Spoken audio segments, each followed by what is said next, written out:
Le monde se divise en deux catégories.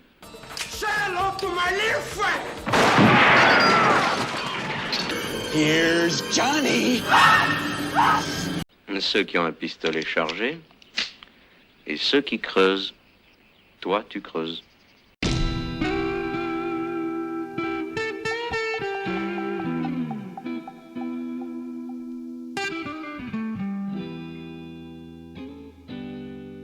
Bienvenue sur la deuxième partie de ce podcast consacré à Sixième Sens. Nous allons reprendre tout de suite où nous en étions arrêtés la semaine dernière. Bonne écoute. Je pense que c'est une thématique qui est alors peut-être sous-exploitée dans le film, mais le fait que Malcolm n'ait pas d'enfant, le rapport qu'il a avec Cole, du coup, prend une dimension un peu différente. Je trouve que c'est hyper intéressant d'avoir envisagé ce personnage-là sous cet angle-là. Oui. On comprend qu'en fait, avec l'occupation du travail, etc., il n'a pas... On va dire qu'il n'a pas priorisé forcément sa vie familiale. Et quelque part, là aussi, c'est très subtil, mais tu comprends qu'il le regrette quelque part et que le fantôme qu'il est devenu, peut-être aurait fait les choses un peu différemment. Dans l'empathie, dans la bienveillance qu'il a à l'égard de Cole, tu comprends que ça aurait fait un bon père, en fait. C'est sûr. Après, je pense qu'aussi, la relation qu'il a avec Cole, c'est une façon pour lui d'expier ce qu'il n'avait pas vu avec le petit garçon qui finit par devenir adulte et qui finit par le tuer. Par le plomber, ouais. Là, pour le coup, il y a un faux raccord sur le nom du petit garçon qui devient adulte et qui plombe. Ah oui Sur bon, j'ai vu ça, c'est un truc de geek, mais sur les cassettes audio qu'il écoute pour reprendre les échanges qu'il a eus avec Vincent, le nom est orthographié de manière différente en fonction des scènes qui sont tournées. D'accord. Voilà, bon, c'est un petit truc, c'est un petit détail. Un point de détail qui absolument ne change rien. Cette scène est géniale aussi. Cole vient d'avouer son secret à Malcolm. Malcolm, au début, ne le croit pas. Il se dit qu'il est sans doute psychotique et qu'il ne va pas pouvoir faire grand-chose pour lui, qu'il va falloir le médicamenter, ce petit garçon, parce qu'il a des hallucinations.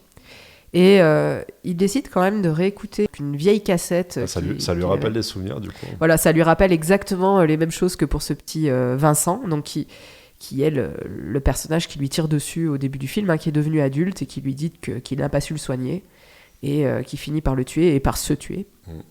Donc Malcolm a beaucoup de remords de ne pas avoir réussi à soigner ce patient. Il réécoute donc une cassette qu'il avait enregistrée d'une session qu'il avait eue avec lui et il se rend compte... Il y a un moment en fait où il quitte la pièce et quand il revient, il entend le petit garçon pleurer. Et il décide de monter le son au maximum pour entendre ce qui s'est passé pendant l'intervalle quand il est sorti de la pièce 2 minutes.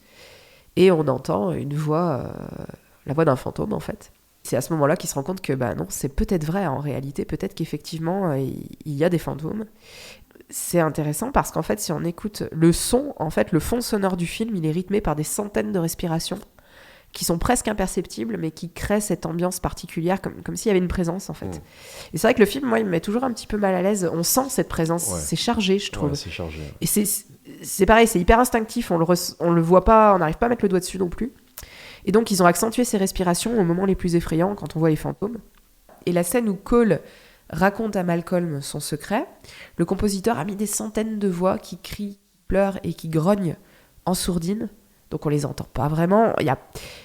Tu peux pas discerner une voix ou l'identifier parmi les autres, mais d'après le compositeur, Cole est observé par une multitude d'âmes qui s'expriment et qui s'expriment justement à ce moment-là quand Cole révèle son secret.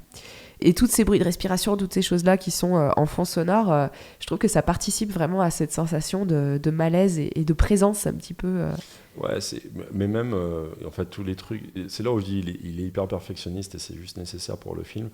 Tu vois, la scène à laquelle tu faisais allusion, où justement, il monte le son de l'autoradio pour comprendre... Pour écouter, en fait, pour entendre ce qui se passe derrière. Quand il tourne le volume, plus le son est augmenté dans la petite molette qui sert à augmenter le volume, plus en fait la couleur rouge est présente. Ouais. Donc c'est pareil, c'est un point de détail. Mais c'est super important en fait. Tous ces trucs-là mis bout à bout. Là, tu vois, dans la façon de procéder, il me fait un peu penser à Kubrick. Même si les deux... Enfin, tu peux pas... Ça n'a rien à voir dans le style, mais... Même si au final, la thématique de départ, un petit garçon qui a des pouvoirs un peu surnaturels... Oui, ça fait penser à Shining, c'est vrai. D'ailleurs, je trouve que les deux acteurs se ressemblent un peu. Oui, c'est vrai. Celui qui joue Danny et celui qui joue Cole. Ouais. Alors, est-ce que c'est volontaire ou est-ce que c'est le fruit du hasard ? Je sais pas. Je pense que c'est le fruit du hasard parce qu'ils ont galéré pour trouver un petit garçon qui pouvait jouer Avoir les épaules pour interpréter ce rôle. Il est incroyable. Hein. Franchement, il est génial. Il est génial. Il faut une maturité pour jouer ce rôle. Ouais, il a été nommé aux Oscars d'ailleurs, je crois. crois. C'est un des plus jeunes. Je me demande si à l'époque c'était pas le plus jeune enfant à avoir été nommé aux Oscars. Possible, mais en tout cas, c'est mérité parce que franchement, il interprète ce truc-là de manière, c'est magistral, quoi. C'est énorme. Et le rôle est hyper compliqué. Il est hyper complexe psychologiquement. Je trouve que ça demande une maturité. Une maturité, puis des émotions qui arrivent de manière assez forte. Parce que justement, il passe d'un moment où il joue à un moment où il se rend compte qu'il y a un fantôme avec lui dans la pièce, où il faut où il est terrifié. Il est terrifié immédiatement, il faut changer de registre. mindset, de registre de manière complètement immédiate, et tout est hyper crédible. Franchement, il participe beaucoup au fait que le film soit cohérent, quoi. Ah bah fallait que le gamin soit bon, parce que sinon on n'y croit pas. Et moi je trouve qu'il transpire l'empathie en plus. Ouais. Ça aussi, et c'était hyper important pour le rôle, quoi. T'as envie de l'aider quand tu le vois à l'écran. Il est tellement sympa, ce gamin. Il est mignon en plus. Il fait de la peine en plus, quoi. Il fait de la peine. Tu sens qu'il aspire qu'à jouer comme ses petits camarades, etc. Parce que dès qu'il peut le faire, tu vois qu'il est il s'amuse, quoi. Il joue. Et à chaque fois, il est perturbé par justement ses visions, etc. En tout cas, l'interprétation. Celle de Bruce Willis, c'est aussi. Il joue super bien. Top. Et c'était à contre-emploi à l'époque. Exactement. C'est un tournant dans sa carrière parce que. Avant, il tirait sur des trafiquants de drogue ou sur des terroristes. Globalement, c'était à peu près ça. C'est-à-dire qu'on avait soit Armageddon, soit Pulp Fiction, qui en soi, il a eu une super bonne carrière. Hein, Bruce Willis, même au début, il avait des rôles intéressants, mais je veux dire, ça restait les gros bras. Ça restait le mec de Die Hard, quand même. Ça restait John McClane, voilà. J'adore Die Hard. J'adore Die Hard. C'est un très bon film aussi, dans un registre complètement différent. Ça reste un bon film. Mais c'est vrai que pour se sortir de ce registre-là, il y en a qui ont fait toute leur carrière. Je pense à Stallone, je pense à même Schwarzenegger. Tu vois. Alors peut-être qu'ils n'avaient pas les mêmes qualités d'acteurs que. Je pense que Stallone, il aurait eu ce qu'il fallait. Stallone aurait pu avoir ce qu'il fallait, je pense. Mais quand tu vois Rocky, tu te dis que Stallone aurait pu faire d'autres choses. Ouais, c'est clair. Et en même temps, il était trop musclé, je pense, pour jouer un rôle un peu avec une certaine sensibilité, etc. On était encore assez dans des. Ouais, on était assez dans le cliché encore. Dans des clichés encore, c'est moins le cas maintenant, mais bon, voilà. Mais Shyamalan a écrit le script en pensant à Bruce Willis. Ouais, ça se voit. Il le voulait. Et en plus, c'est quelque part, parce que dans Incassable, dans Split, etc., il y a aussi Bruce Willis, c'est un peu son acteur fétiche. Et quelque part, les films de Shyamalan avec Bruce Willis sont tous plutôt bien. Oui, c'est vrai. Donc alertez-vous quand il y a Shyamalan et pas Bruce Willis, peut-être il y a un problème. Oh, Signe quand même. Ouais, non, Signe est cool. Mais le personnage interprété par Mel Gibson je pense que Bruce Willis aurait fait un super aurait joué ce rôle là aussi magnifiquement bien. C'est sûr. C'est sûr, il aurait été parfait. Et tu peux à la limite te demander dans quelle proportion il n'avait pas écrit ce rôle là pour lui, parce que ça colle en fait. Oui, ça colle, oui, c'est sûr. Il est très bien aussi. Ouais, Mel Gibson est bien. Mel Gibson est bien. Parfait aussi, il est parfait aussi, c'est vrai. Mais c'est un bon acteur, au-delà du fait qu'il soit un peu cinglé. Ça, c'est un autre problème. C'est un autre débat. Non, mais là, en plus, tous les acteurs sont bons, parce que même Toni Collette, celle qui joue la mère de Cole, elle est géniale aussi. Elle est super, elle est très juste en fait, parce que tu te mets à sa place et tu te dis, je réagirais probablement comme elle. Elle est super gentille avec son fils. Tu sens elle comprend pas. Elle sait qu'il lui cache des choses et elle n'arrive pas à l'aider du coup. Elle est toujours bien et elle a toujours envie de l'aider en fait. Et elle est frustrée même de pas y arriver en fait. Et c'est pour ça que c'est plausible aussi qu'elle ait recours au service de Malcolm. C'est pour ça que le postulat de départ que tu penses que c'est la maman qui a fait appel à. Et oui, il y a un psy. Tu dis c'est tout à fait envisageable puisqu'elle se sent démunie, elle n'arrive pas à l'aider. Donc elle a recours à un spécialiste. Donc tout ça est bien pensé aussi, c'est hyper bien construit en fait. Complètement. Tout est plausible. Alors moi j'adore cette actrice, je l'ai découverte dans ce film. Elle joue tout le temps les mères un peu à côté de la plaque, je l'ai vue dans Heredity Hérédité de Ari Aster. J'ai un seul Ari Aster et j'ai pas envie. Si t'as vu que Midsommar, qui reste un bon film mais qui est assez perturbant. Midsommar, il m'a un peu perturbé. Oui, dans Little Miss Sunshine aussi, elle joue la mère. Ah oui. J'adore cette actrice, je trouve qu'elle est vraiment excellente, et c'est vrai qu'on la découvrait un peu dans Sixième Sens. Ouais, elle est parfaite. Ouais, mais tous sont, même la femme de Malcolm. C'est très juste aussi. Enfin, le rôle n'est pas évident Le rôle du coup, est super parce qu'il difficile. tu dois jouer de manière à ce que le spectateur ne comprenne pas au départ qu'elle est toute seule au resto, par exemple. Et oui. Mais de manière à ce que ce soit cohérent aussi. Non, donc c'est pas évident en fait de Faut qu'on ait l'impression qu'elle fasse la gueule au Exactement. premier visionnage et qu'elle soit en deuil au second sur chaud. une même scène, quoi. Donc c'est pas évident. C'est hyper chaud. Je pense que Shyamalan est hyper exigeant avec ses acteurs, mais visiblement c'est une expérience qui est absolument pas traumatisante, contrairement justement à Kubrick. On en a parlé sur Shining. Il est plutôt bienveillant vis-à-vis de ses acteurs, mais par contre il se donne le droit d'être hyper d'aller au bout, exigeant, et de demander vraiment ce qu'il veut en fait. Mais par contre tous les acteurs qui parlent de leur expérience avec Shyamalan sont plutôt ravis des moments qu'ils ont partagés avec lui. C'est quelqu'un d'assez humain visiblement, et qui attache une grande importance justement à l'ambiance, aux relations entre les acteurs et entre lui et les acteurs. Ouais. Et ça se voit un peu dans le film aussi, parce que je pense que tu peux pas demander à un acteur de jouer quelqu'un d'hyper bienveillant quand il est dans un environnement où au contraire tout le monde se chie dessus, quoi. Ouais, c'est sûr. Bon voilà, les personnages de Shyamalan sont toujours ultra attachants. Il y a aucun personnage où tu te dis lui c'est juste une ordure. Même dans Split, où globalement oui, ça reste un sociopathe. Ça reste un sociopathe qui tue des jeunes filles. Oui. T'as de l'empathie pour le mec en fait. T'arrives à avoir cette prise de hauteur là qui est pas évidente à obtenir, et encore plus sur des personnages qui commettent des actes absolument incroyablement atroces, injustes et atroces. Il a ce talent-là, Shyamalan, c'est que même dans les films moins bons, les personnages sont toujours attachants et t'as de l'empathie pour eux. Ouais. Et c'est quand même nécessaire, je pense. C'est surtout sur un film comme celui-là, parce que le personnage de Cole, pour y revenir, c'était pas un terme qu'on utilisait vraiment à l'époque, mais on peut dire que c'est un hypersensible en fait, le gamin. Ouais. Il ressent tout puissance 1000 avec les fantômes, mais j'ai l'impression même dans son environnement aussi. Et voilà, quand Malcolm est triste, Malcolm lui dit rien du tout, et la question que Cole pose, c'est pourquoi t'es triste ? Il le devine, et je l'ai vu dans vos yeux. On sent que c'est quelqu'un qui a il a des perceptions que les autres n'ont pas nécessairement, encore moins à son âge en fait. Il est petit pour ça. Et en fait, au-delà des fantômes, on peut même dire qu'il a peur des autres, parce qu'on voit qu'il est mal à l'aise avec les autres. Il n'est pas intégré à l'école. Ouais.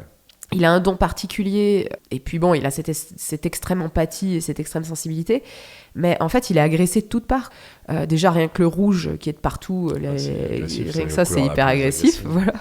Et en fait l'objectif c'est vraiment, il doit vraiment apprendre à surmonter ses peurs pour tirer parti de son don et finalement arriver à aider les autres. C'est aussi un des thèmes centraux du film, c'est la communication. Cole il apprend à cacher ses problèmes et ses pensées, parce que au début, quand Malcolm essaie de mieux le connaître, il explique qu'un jour on a convoqué sa maman parce qu'à l'école il avait dessiné un monsieur qui tuait un autre monsieur en plantant je sais plus quel outil. Les dessins d'ailleurs qu'il fait. Voilà, donc des dessins hyper violents. Donc la maman a été convoquée à l'école, ils ont fait une réunion. Maintenant je dessine des arcs-en-ciel parce qu'ils font pas de réunion pour les arcs-en-ciel. Donc il a internalisé le truc. Ok, il faut pas que je montre ça. Il veut correspondre à un moule en fait. Voilà. Et puis il se dit, en gros, si je suis honnête, ça va amener des problèmes. Ouais, donc voilà, je vais enfouir tout ça. Tu sens que c'est vraiment une libération.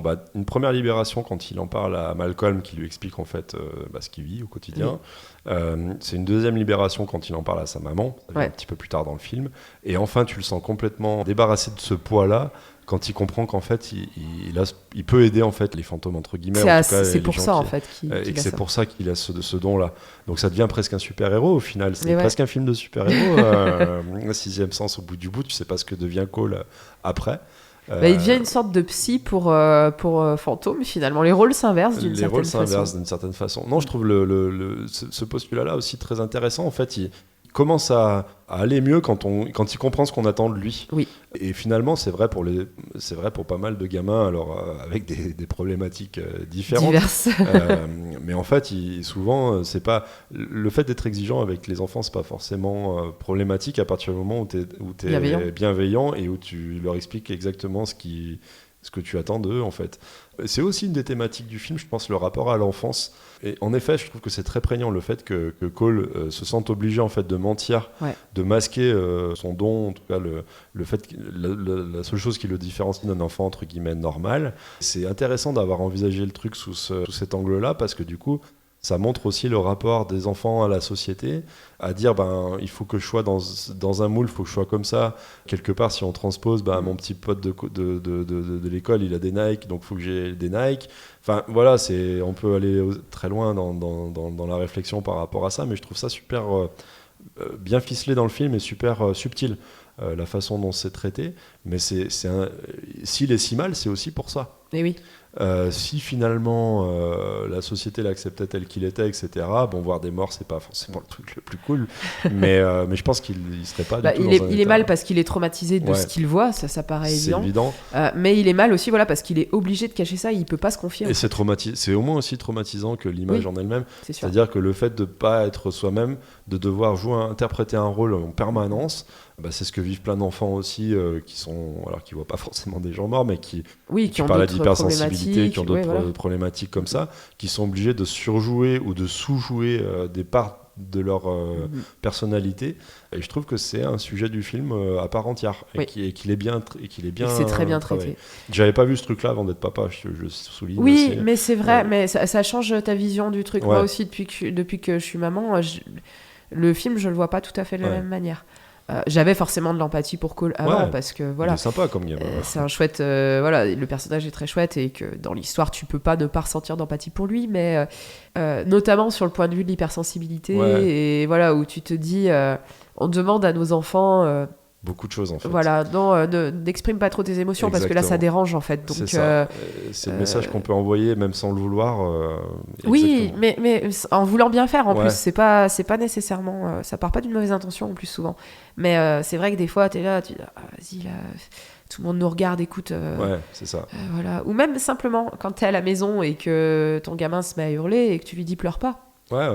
Ça vient tout seul en fait, c'est inconscient, tu réfléchis même pas à ce que tu dis, mais en fait ça veut dire quoi ? Ça veut dire renie tes émotions. C'est ça, ou fais semblant de pas en avoir. Et ça se passera bien. C'est ça. Et finalement on peut tout à fait faire le parallèle avec Cole. Alors là c'est une histoire fantastique donc c'est encore autre chose, mais c'est vrai que le lien peut tout à fait se faire. Et en fait, est-ce que c'est une histoire fantastique vraiment dans l'absolu ? Parce que le postulat de départ aussi, où tu comprends qu'en fait Malcolm a renié le côté peut-être surnaturel de son patient qui finit par lui tirer dessus, interprété par le frère de Mark Wahlberg d'ailleurs. Oui. Au passage. Et du coup, ça met en question aussi en disant, finalement, si Cole a ces visions-là, que Vince avait aussi les mêmes visions, combien il y en a en fait qui avaient ce type de pouvoir-là et à qui on a juste filé des cachetons parce qu'on a considéré qu'ils avaient des hallucinations. Ça met aussi en perspective le rapport à la différence en fait. C'est vrai aussi dans Incassable, c'est vrai dans plein de films de Shyamalan. Et j'aime bien ce côté-là d'ouverture d'esprit en fait dont fait preuve Shyamalan. Je pense que sa double culture aide aussi à ça. Mais je trouve que dans Sixième Sens, c'est aussi une thématique de dire ton rapport au réel, par quoi il est construit en fait. Et c'est même la thématique centrale du film, puisque à la fin tu comprends que tout ce que tu as vu, tout ce que tu as cru voir, et tout ce que tu as cru voir, parce que tu restes ancré dans ce qui pour toi est cohérent, t'oblige à te tromper complètement de direction et de chemin en fait. Tu fais pas assez confiance à ton instinct. Exactement, en fait. c'est ce qu'on disait tout à l'heure, c'est exactement l'idée. Après, voilà, alors moi j'ai lu pas mal de trucs là ces derniers jours autour du film, notamment des... alors j'ai été assez heurté entre guillemets, mais je veux dire choqué, un peu surpris par certaines critiques qui disent qu'en fait Sixième Sens c'est pas un bon film, c'est juste qu'il y a une bonne fin. Non, je suis pas du tout d'accord. Non, je suis pas du tout d'accord non plus. D'abord, pour avoir une bonne fin, il faut qu'il y ait un bon film quand même. Si tu peux pas juste. C'est pas qu'un twist, ça serait vide. Là, je trouve que d'un point de vue, il y a tellement d'émotions, il y a tellement de profondeur psychologique. Non, puis pour t'amener à une bonne fin, un bon twist qui soit mené de manière magistrale en fait. Donc tu peux pas en fait considérer qu'il y a juste une bonne fin. Ils disent juste, c'est pas un chef-d'œuvre, c'est un film normal avec une fin surprenante. Bon. C'est un point de vue, ils ont le droit de l'avoir. Je suis pas d'accord avec ça. Il y a d'autres points de vue là, qui sont décortiqués de manière beaucoup plus cartésienne et qui ont tendance à expliquer que la fin de Sixième Sens n'est pas un twist au sens littéral du terme. D'accord. Voilà. Bon, alors je vois pas trop ce que ça change à ta façon de voir le film, mais globalement, c'est intéressant quand même de le décortiquer. Les personnes qui ont cette analyse-là disent globalement, il y a 2 timelines dans le film. Donc la timeline, en gros, c'est les éléments qui s'enchaînent de manière chronologique pour un personnage en particulier. Et les 2 qu'on a dans le film, c'est celle de Malcolm et celle de Cole. Visiblement, un twist, un vrai twist, au sens premier du terme. Quand tu revois le film, les éléments qui t'effrayaient à un moment donné ne t'effraient plus forcément. Les éléments qui te surprenaient, ou en tout cas qui te paraissaient un peu incohérents à un moment donné, deviennent cohérents du coup. Et c'est vrai que quand tu revois le film, vu que la grosse partie de la timeline privilégiée dans la structure du film, c'est celle de Cole. Quand tu vois les morts, c'est toujours effrayant, même quand tu sais que Malcolm en est un. Les éléments qui te paraissaient cohérents dans la structure te paraissent toujours cohérents, alors peut-être pour d'autres raisons, mais globalement, ça remet pas en question absolument le séquençage du film et les étapes chronologiques qui interviennent. Le mec que j'ai écouté ce sujet-là prenait l'exemple du film Les Autres avec Nicole Kidman. Attention, spoiler pour les autres. Pareil. Si vous n'avez pas vu Les Autres, allez voir le film avant. Ou bouchez-vous les oreilles. Bouchez-vous les oreilles 2 minutes.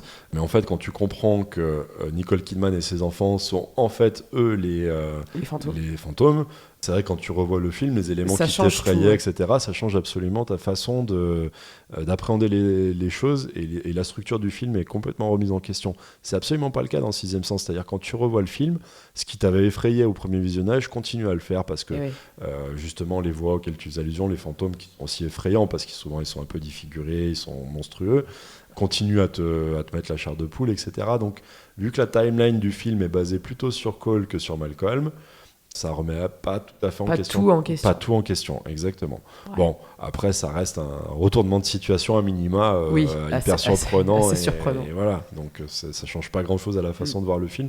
Mais je trouvais intéressant cette façon d'analyser, notamment sur les timelines des 2 personnages, où tu dis, en fait, c'est vrai, ils sont liés parce qu'ils échangent, c'est même la seule personne avec laquelle Malcolm échange, c'est Cole, mais finalement ils ont leur destin indépendant, enfin parallèle, on va dire. Les interactions qu'ils ont entre eux vont solutionner les problèmes qu'ils ont chacun de leur côté. Ouais. Exactement. Mais comme je te disais, c'est des problèmes de communication en fait. Le traumatisme de Cole, c'est ce qui le rend incapable de communiquer avec sa mère. Ouais. À partir du moment où elle arrive à communiquer avec sa mère, tu te doutes que les choses vont aller mieux. Ouais. De son côté, Malcolm n'arrive pas à communiquer avec sa femme. Alors lui, il croit que c'est parce qu'elle lui en veut, mais en réalité, c'est parce qu'il est mort. Donc voilà. Et finalement, la réponse à tous les problèmes de Cole, c'est l'écoute. Il doit écouter les fantômes pour les aider et pour aller mieux lui aussi. La réponse au problème de Malcolm, c'est le fait que sa femme l'écoute en fait, parce que il arrive à trouver un moyen, quand elle est endormie, de communiquer avec elle. Et c'est grâce à la communication qu'ils vont arriver à régler leurs problèmes respectifs.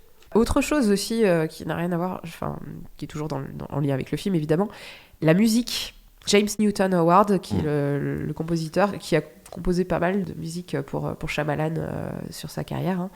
J'ai trouvé que c'était hyper intéressant. J'ai regardé les bonus du DVD et ils expliquaient leur façon de collaborer pour la création de la musique. Et j'ai trouvé ça génial. En fait, Shyamalan, il considère la musique et les effets sonores comme des personnages. Et ici, il voulait traduire vraiment le sixième sens, l'idée du sixième sens, donc la capacité à ressentir l'autre monde, avec la musique. Et pour donner une idée au compositeur, donc le compositeur James Newton Howard, il explique qu'il a reçu certains des mails les plus surprenants de sa carrière avec Shyamalan, qui lui expliquaient de manière très, très bizarre et très colorée comment retranscrire le sixième sens. Donc par exemple, il explique un mail qu'il lui a envoyé. Imagine qu'il y a un animal invisible dans la pièce à côté de toi. Tu l'entends ramper et se déplacer, mais tu n'arrives pas à savoir où il se trouve. Et quand tu crois qu'il va t'attaquer, il quitte la pièce. Donc ça, c'est le sixième sens comme une entité vivante, tu vois, et c'est qui apparaît, qui disparaît, un peu comme du liquide que tu n'arrives pas à retenir, tu vois, c'était un peu ça les images qu'il donnait. Et donc le compositeur, il disait que c'était super inspirant comme approche, en fait, pour arriver à... Et je trouve que vraiment la musique, elle est chouette, quoi. Elle est bien faite aussi. Elle est chouette, et elle est... Là, pour le coup, tu vois, je trouve que par rapport à Shining, il y a aussi quelques... Oui. Mais le fait de retranscrire aussi une présence un peu surnaturelle que tu n'arrives pas, qui n'est pas palpable, ça explique aussi les points communs qu'il peut y avoir entre les deux. Oui, parce que tu as des petits... comme ça. Exactement, comme dans à Shining. des moments où tu t'y attends pas vraiment. Oui, c'est vrai que ça rappelle Shining, c'est sûr. C'est sûr. Donc voilà, déjà, je voulais parler de la musique parce que je trouvais que c'était hyper intéressant, la façon dont ils ont abordé ça. Autre chose aussi, je voudrais parler des références à L'Exorciste. L'Exorciste, c'est un des films préférés de Shyamalan. Ah ouais, c'est vrai. Shyamalan, il dit que vraiment, c'est un des plus grands films d'horreur de tous les temps. Il adore ce film. Ok. Pourtant, je trouve que c'est pas forcément... Non, ça se voit pas trop, voilà. je trouve. Mais là, il dit qu'en fait, dans les deux films, il y a quand même une grosse ressemblance. C'est un enfant en proie à des phénomènes paranormaux. Tous deux sont élevés par une mère célibataire. Et dans les deux films, la question est posée de savoir si ces enfants ne seraient pas psychologiquement fragilisés par le départ du père. Ah ouais, ok, ouais. Et j'avais pas vu le point commun, voilà. mais enfin, il y a plein d'autres films. Oui, mais c'est intéressant de se dire, voilà, le côté mère célibataire, ce que ça implique aussi Ouais, aux yeux de la société. Ouais, oui, c'est clair. C'est forcément le divorce de ses parents, tu vois, ça peut pas être autre chose. Il est trop jeune, qu'est-ce qu'il peut avoir vécu pour avoir des problèmes psychologiques? Forcément, c'est le départ du père. Et on dit pas d'ailleurs, c'est pas renier le fait que l'absence du père soit un problème pour Cole, hein, parce que il porte ses lunettes, il porte sa montre, tu sens que son père lui manque quand même. C'est clair. Et tu sens que c'est pas son plus gros problème. Non, c'est pas son plus gros problème, et même dans le rapport qu'il a avec Malcolm, ce que je disais tout à l'heure pour Malcolm, mais vrai aussi pour Cole, c'est-à-dire que il a besoin aussi d'une présence masculine un peu paternaliste, quoi. Et c'est vrai que sa mère, elle fait tout ce qu'elle peut, mais elle peut pas faire plus. C'est ça, ouais. Et la mère, je trouve qu'aussi dans le passage où, donc, à la fin, où Cole lui avoue son secret, et il lui dit Mamie m'a répondu, il paraît que tu lui as posé une question, et elle a dit oui tous les jours. Qu'est-ce que tu lui as posé comme question? Je voulais savoir si elle était fière de moi.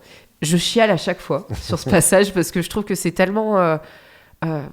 tu sens vraiment que la maman... C'est pareil, c'est en arrière-plan dans le film, en fait. C'est pas centré là-dessus. L'image qu'elle renvoie, ouais. Mais voilà, et la difficulté qu'elle a à gérer tout ça, en fait. Quand je dis l'image qu'elle renvoie, c'est est-ce qu'elle assure, quoi. Ouais, voilà. C'est ça. Oui, elle est attentive à ça. Elle a le sentiment de faire le maximum, et probablement qu'elle a raison en plus. Oui, mais elle a le sentiment de ne pas y arriver, quoi. Et elle a aussi le sentiment d'être pas assez. Ouais. Voilà. Non, je trouve que vraiment tous les personnages ont quelque chose de beau. C'est aussi pour ça que j'aime ce film. Alors, un petit point sur le box-office, donc ça a été un énorme succès. Gros carton. Ouais. Alors, en fait, Shyamalan, il avait réalisé que 2 films assez mineurs, avant celui-là. Je les ai pas vus, mais... Je les ai pas vus, mais ça a pas l'air... Ça fait pas envie trop. Non, c'est sûr, mais je pense qu'il avait fait ce qu'il avait pu. Ce qu'il a pu, ouais. Voilà, c'est un type qui est passionné de cinéma depuis tout petit. Sa famille entière, c'est des médecins. Ils sont tous médecins, donc lui, il devait être médecin, quoi. C'était même pas... c'est envisageable de faire autre chose. Voilà, c'était comme ça. Et un jour, il a vu une interview de Spike Lee, où Spike Lee expliquait qu'on pouvait aller dans une école de cinéma. Et une école de cinéma? Ça existe? On peut apprendre à faire ça, sérieusement, quoi? Parce que lui, en fait, il adorait filmer des petits trucs avec sa caméra étant gamin, voilà, quoi. Comme nous, on faisait quand on était gosses. J'ai pas osé le dire. On n'est pas Shyamalan aujourd'hui, mais voilà, tu vois, il filmait des petits trucs avec sa caméra, il s'amusait, quoi, ça lui plaisait, comme nous on faisait avec le caméscope de papa, quoi. C'est ça. Donc il dit que quand il a su qu'on pouvait aller en école de cinéma, il a eu plus qu'un seul but, c'était celui-là. Voilà, il a pu faire ce qu'il voulait, et avec Sixième Sens, en fait, il a écrit un script tellement blindé et tellement parfait qu'il a réussi à s'imposer en tant que réalisateur, parce qu'en fait les studios voulaient lui acheter le script et le faire réaliser par quelqu'un d'autre, et lui il a dit non, c'est avec moi ou c'est rien. Et comme le script était génial, il a réussi à le vendre à Buena Vista, qui était une filiale de Disney, la filiale un peu adulte de Disney, Buena Vista. Voilà, bon, aujourd'hui Disney ils ont tout, hein, donc c'est même plus la peine de... pas mal de trucs, plus la peine de préciser que c'est Disney, il n'y a plus que... Voilà, à l'époque c'était donc Buena Vista qui a produit le film. Ça fait partie des choses qu'il a réussi à mettre en place pour pouvoir s'imposer en tant que réalisateur. Bien joué. Et c'est super, ça m'a un peu rappelé Ben Affleck Stallone. et... Oui, Stallone aussi avec Stallone Rocky. Ouais. Ben Affleck et Matt Damon avec Will Hunting, Ouais. qui ont réussi à faire décoller leur carrière. Alors ils l'ont pas réalisé, mais voilà, pareil, Rocky il l'a pas réalisé, Stallone, mais il a joué dedans. Il a insisté pour être le rôle principal. Ces gens qui en fait ont réussi à s'imposer grâce à une idée géniale, à un script génial, et je trouve ça super chouette. Donc le film a fait un énorme succès, et ils étaient même pas sûrs que ça marcherait en fait, parce que il y avait eu Blair Witch peu de temps avant, donc ils avaient peur d'être encore un autre film d'épouvante. Il est sorti une semaine après Just Married, ou presque, avec Julia Roberts et Richard Gere, qui est pas du tout sur le même créneau, mais ça reste une comédie. Quand tu vas au cinéma sur une semaine, mais voilà, c'est-à-dire que si tu vas voir un film ou l'autre, et ça a fait un carton en plus, donc ils se sont dit aïe aïe aïe. Mais le film il s'est classé numéro 1 dès sa sortie, et ce qui est surtout impressionnant, c'est que le film a continué à avoir de plus en plus de spectateurs au fil des semaines. En général, t'as 1 ou 2 gros week-ends et puis après ça chute. Et là, non, parce qu'en fait, les gens retournaient le voir. Ah ouais, d'accord, ouais, ok. Ils disent qu'en fait, il y a beaucoup de monde qui allait le voir deux fois. Oui, c'est logique. Et ils disaient que les deux démographies majoritairement touchées, c'était les jeunes garçons et les femmes d'âge moyen. Ok. Il dit d'habitude, tu ne peux pas avoir ces deux démographies, c'est des gens qui sont intéressés en des choses complètement différentes. Mais là, ce que je trouve hyper intéressant, c'est que le film, il est tellement riche que les jeunes garçons devaient y trouver le côté un peu stressant, un peu horreur, qui les attirait. Angoissante et tout ça, Et les femmes d'âge moyen devaient y trouver tout l'aspect profond, émotion, psychologie, qui, elles, devaient l'accompagnement de l'enfant et tout ça. Et j'ai trouvé ça hyper intéressant, tu vois, ça témoigne de quelque chose, c'est un indicateur. Ouais. C'est un indicateur. Après, je crois que le film a coûté 60 ou 70 millions, un truc comme ça. D'accord. Et il rapporte plus de 600. Ah ouais, c'est énorme. C'est ça a été un carton, ouais. Et d'ailleurs, on le voit dans la pop culture. Ouais. Le film a été parodié ou repris, mais je vois des gens qui sont morts. Après, ce que je trouve surprenant, c'est qu'aujourd'hui, alors mais c'est un problème, je pense, générationnel, c'est quand tu parles de Sixième Sens à des jeunes, je sais pas, qui ont entre, on va dire, 15 et 20 ans aujourd'hui, ça fait pas forcément partie des films, on va dire, qu'ils considèrent comme étant cultissimes ou comme nous, le rapport qu'on peut avoir à Shining, tu vois, même si c'est un film qui est sorti alors qu'on était trop petit pour aller le voir. Pas né, peut-être. Pas né. On l'a vu après et on considère que c'est un des films à ne pas louper, quoi. En tout cas, c'est un des films majeurs, dans ta vie. J'ai l'impression que Sixième Sens a perdu un peu de sa superbe par rapport à la nouvelle génération qui est un peu habituée au principe du twist, au principe du retournement de situation à la fin du film. Alors que Sixième Sens, c'était un des premiers à nous manipuler de la sorte, quoi. Et c'est sûr. Alors, t'avais quand même, avant ça, il y avait quand même Psychose qui l'avait fait, il y avait quand même la planète des singes, il y avait quand même des twists assez énormes sur ces films-là. Mais qui remettent pas du tout. Oui, c'est pas aussi. Alors, ça reste impressionnant, mais c'est pas à ce point-là. Ouais. C'est pas. Je trouve que c'est pas comparable même parce que la planète des singes, je me dis mais il est sur Terre depuis le début, ok. Mais Psychose, c'est pareil, quoi. Psychose, alors plus Psychose, tu vois. Je suis d'accord parce que là, la façon dont tu regardes le film, ça change complètement quand tu connais la fin. Ouais, c'est sûr. La façon de regarder la planète des singes, au passage, ça change pas radicalement ta vision du film. C'est vrai. Mais bon, en tout cas, aujourd'hui, quand un jeune regarde Sixième Sens pour la première fois, souvent il va trouver ça cool, mais il va pas se dire waouh, la fin me fait complètement changer l'état d'esprit. Vrai. Est-ce que ça veut dire qu'il y a beaucoup de films qui utilisent maintenant ce procédé? C'est possible. Est-ce que ça veut dire aussi peut-être, et là je sais pas, je suis peut-être un peu fleur bleue, mais qu'aujourd'hui les jeunes dans la construction d'eux-mêmes, ils font plus confiance à leur instinct que nous, on était encore dans un modèle très cadré, très structuré, et parfois structurant, mais aussi un peu qui des moments t'empêchait de t'exprimer complètement. Aujourd'hui, on est plus, le côté très fais confiance à ton instinct, va au bout des choses, fais un truc qui te plaît dans la vie, gagner de l'argent c'est bien, mais fais un truc que je trouve que toutes ces théories qui sont liées à la construction de soi et au travail que tu peux faire psychologiquement sur toi-même, elles ont plus le vent en poupe qu'à l'époque où Sixième Sens est sorti et qu'à l'époque où nous on a grandi aussi. Donc est-ce que c'est aussi pour ça que peut-être les gens suivent un peu plus leur instinct et du coup le twist final est moins percutant? Je sais pas. C'est possible. C'est possible. Je pense aussi que les enfants, les jeunes aujourd'hui s'ils regardent un film d'épouvante ou d'horreur, ils veulent des jump scares, ils veulent du sang. Je pense que Sixième Sens serait un peu trop soft, un peu trop lent. Pour eux, parce que c'est pas un film, c'est un film qui va amener les choses très doucement. Alors c'est pas pour me déplaire, moi je trouve qu'au contraire ça participe à la surprise. Voilà, exactement. Voilà, ça crée petit à petit les personnages de manière fondée. Moi ça me plaît, mais je pense qu'un gamin aujourd'hui, je suis pas sûr qu'il trouverait pas ça un peu. Il risque de dire que c'est chiant, quoi. Moi ma surprise c'est qu'il soit pas surpris. Oui. À la fin, c'est ça qui me surprend un peu. Mais bon, c'est question de génération aussi. Oui, je pense, effectivement. Je pense qu'on a fait le tour. En tout cas, c'était cool de parler de ce film. C'était cool de le revoir encore une fois. Oui, aussi, je l'ai vu un paquet de fois. Ouais. C'est toujours une expérience de revoir ce film.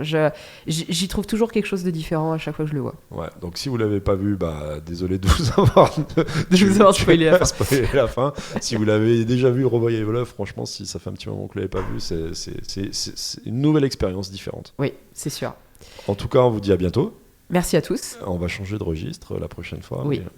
Mais c'est cool aussi. Allez, à bientôt. Merci de nous avoir écoutés.